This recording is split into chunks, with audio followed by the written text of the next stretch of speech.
مصر کے صدر کا 12 سال میں پہلی بار ترکی کا دورہ۔ ترکی میں امریکی میرینز پر حملہ سنگین معاملہ ہے، وائٹ ہاؤس کا بیان۔ پوپ فرانسس کا انتہا پسندی کے خاتمے کے لیے بین المذاہب مکالمے پر زور۔ وائس آف امریکہ واشنگٹن سے اہم خبروں کے ساتھ محمد جلیل۔ مصر کے صدر عبد الفتاح السیسی 12 سال میں پہلی مرتبہ ترکی کا دورہ کر رہے ہیں۔ اس دورے کے دوران دونوں ملکوں کے درمیان علاقائی مسائل سمیت تعلقات کو مضبوط بنانے کے امور پر تبادلہ خیال کیا جائے گا۔ صدر سیسی بدھ کو انقرہ پہنچیں گے، جس کے بعد شام میں وہ ترک صدر رجب طیب اردوان کے ہمراہ مشترکہ نیوز کانفرنس بھی کریں گے۔ ترکی کے صدارتی دفتر سے جاری بیان کے مطابق دونوں ملکوں کے درمیان تعلقات پر نظر ثانی کی جائے گی اور مشترکہ اہداف کو مد نظر رکھتے ہوئے تعاون کے فروغ کے امور پر بات چیت ہوگی۔ بیان کے مطابق دونوں رہنماؤں کے درمیان خطے کی موجودہ صورتحال، عالمی مسائل سمیت خاص طور پر غزہ پر اسرائیلی حملے اور مقبوضہ فلسطینی علاقوں سے متعلق امور زیر غور آئیں گے۔ مصر میں 2013 میں فوج کے اس وقت کے سربراہ عبد الفتاح السیسی نے منتخب صدر محمد مرسی کی حکومت کا تختہ الٹ دیا تھا، جس کے بعد انقرہ نے قاہرہ کے ساتھ تعلقات منقطع کر دیے تھے۔ یہ وائس آف امریکہ واشنگٹن ہے۔ امریکہ نے کہا ہے کہ ترکی میں امریکی میرینز پر ہونے والا حملہ باعث تشویش ہے۔ پیر کو قوم پرست ترک نوجوانوں کے گروپ نے 2 امریکی میرینز پر حملہ کیا تھا۔ امریکی سفارتخانے نے مقامی گورنر کے دفتر کے حوالے سے بتایا تھا کہ اس واقعے میں ملوث 15 مبینہ حملہ آوروں کو گرفتار کیا گیا ہے۔ وائٹ ہاؤس کی ترجمان کریم یاپیا نے اس حملے کو سنگین معاملہ قرار دیتے ہوئے ترک پولیس کے اقدامات کو بھی سراہا ہے۔ انہوں نے کہا کہ قومی سلامتی کے مشیر جیک سالیون بھی اس معاملے پر بیان جاری کریں گے۔ وائٹ ہاؤس کی ترجمان کا کہنا تھا کہ امریکی میرینز اب محفوظ ہیں اور وہ امریکہ واپس آ چکے ہیں۔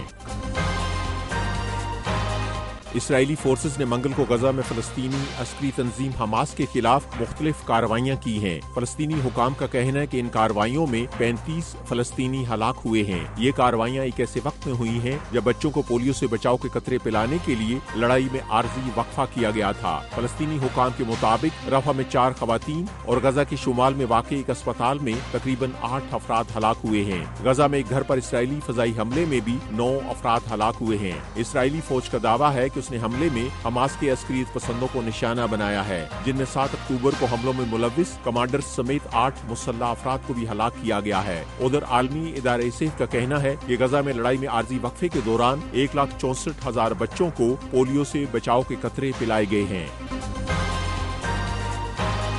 روس نے دعویٰ کیا ہے کہ اس نے یوکرین کے شہر پولٹاوا میں ایک ملٹری انسٹیٹیوٹ پر حملے میں ان فوجی اور غیر ملکی انسٹرکٹرز کو نشانہ بنایا ہے جو روس کے اندر حملوں میں ملوث تھے۔ یوکرین کے حکام کے مطابق اس حملے میں کم از کم 50 افراد ہلاک اور 270 سے زائد زخمی ہوئے ہیں۔ روس کی وزارت دفاع کا دعویٰ ہے کہ اس مرکز میں یوکرین کے فوجی دستوں کو تربیت دی جاتی تھی۔ روس کی وزارت دفاع کے مطابق اس نے یوکرین کے ایک مغربی شہر میں صنعتی تنصیبات کو بھی نشانہ بنایا ہے اور یوکرین کے بعض مشرقی علاقوں کا کنٹرول بھی حاصل کر لیا ہے۔ یہ وائس آف امریکہ واشنگٹن ہے۔ پوپ فرانسس نے انڈونیشیا کے دارالحکومت کے دورے کے دوران انتہا پسندی اور عدم برداشت کا مقابلہ کرنے کے لیے مذہبی اتحاد پر زور دیا ہے۔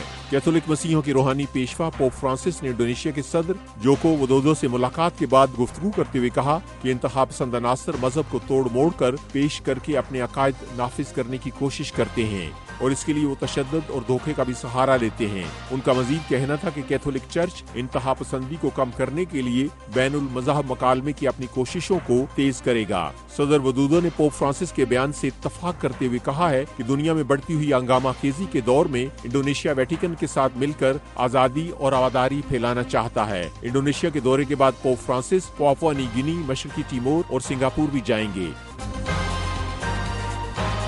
وائس آف امریکہ واشنگٹن کی اردو سروس سے خبروں کا یہ بلیٹن اب ختم ہوتا ہے۔ میں ہوں محمد جلیل اور ایڈیٹر تھی سارہ حسن۔